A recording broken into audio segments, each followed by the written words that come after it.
Baik, Shalom, Bapak Ibu Saudara, Saudari yang dikasihi Tuhan Yesus Kristus. Apa kabarnya? Kiranya kasih damai sejahtera Allah memberkati kita dimanapun Bapak Ibu Saudara berada. Amin.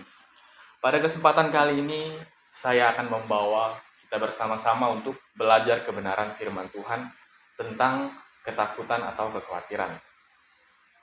Takut merupakan perasaan yang muncul karena berbagai hal yang membahayakan seperti hewan buas, tempat tinggi, kegelapan, atau mungkin hantu.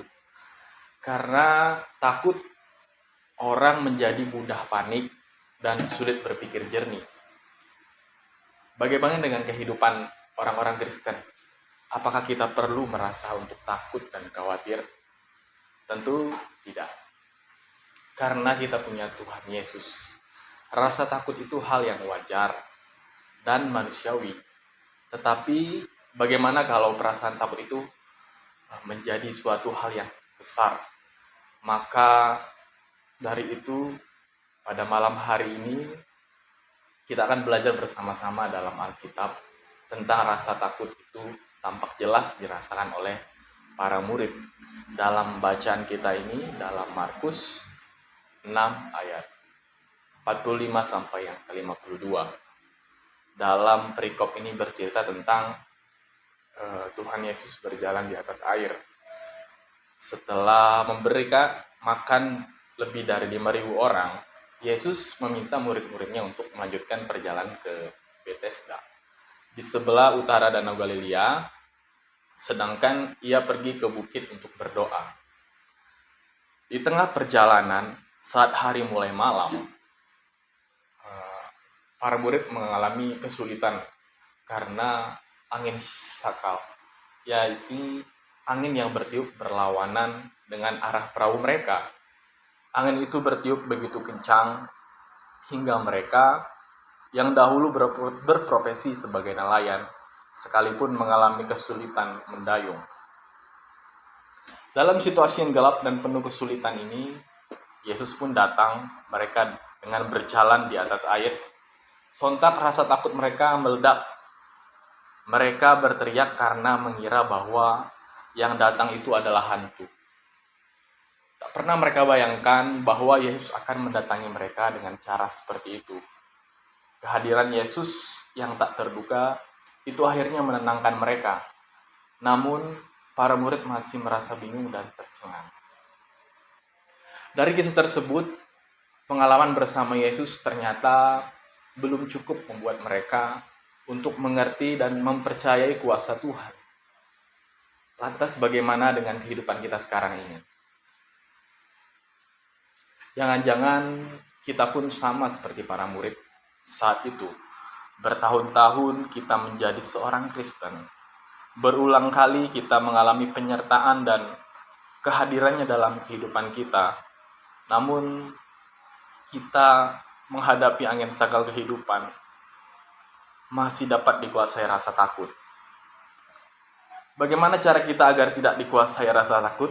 Pada malam hari ini kita akan belajar bersama-sama bagaimana cara kita agar tidak dikuasai rasa takut. Yang pertama adalah pikiran kita harus dipenuhi dengan hal-hal yang membawa sukacita, damai, dan bukan hal-hal yang mengerikan dan kecemasan berlebihan, sehingga nanti kita gagal melihat kehadirannya. Tenang dan mendengarkan suara Tuhan. Di situ kita akan menyadari bahwa Tuhan telah datang untuk membawa ketenangan bagi kita. Dalam Mazmur 16 ayat yang ke-9, sebab itu hatiku bersukacita dan jiwaku bersorak-sorak, bahkan tubuhku akan diam dengan tentram. Inilah perkataan pemazmur Daud saat bayang-bayang maut kematian menghantui dia, tapi ia tidak takut. Malah Daud bersukacita dan yakin bahwa di dalam berbagai situasi hidup Allah ada di sebelah kanannya sebagai pelindung, pemimpin, dan penjamin. Bahkan di malam hari yang kegelapannya bisa melambangkan ketakutan dan maut, Allah menjadikan hati nurani pemazmur Daud ini sebagai alat yang mengajari dia hal-hal penting tersebut.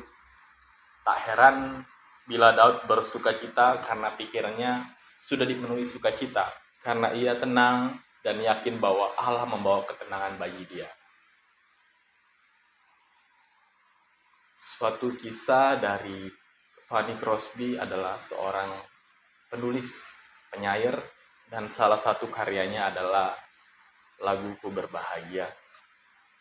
Meskipun dia buta, dari sejak ia bayi, dia tetap berbahagia, bersyukur, dan dia yakin bahwa Allah berkarya dalam hidupnya.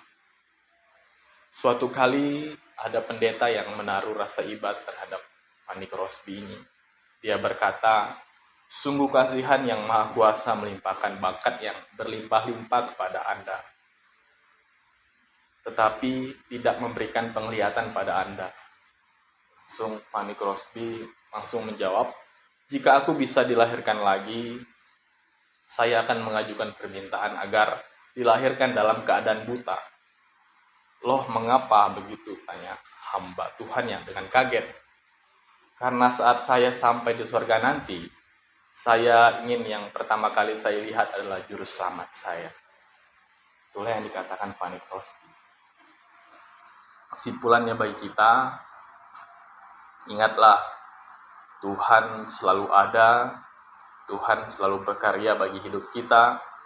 Peganglah kata-katanya ini, tenanglah ini aku, jangan takut.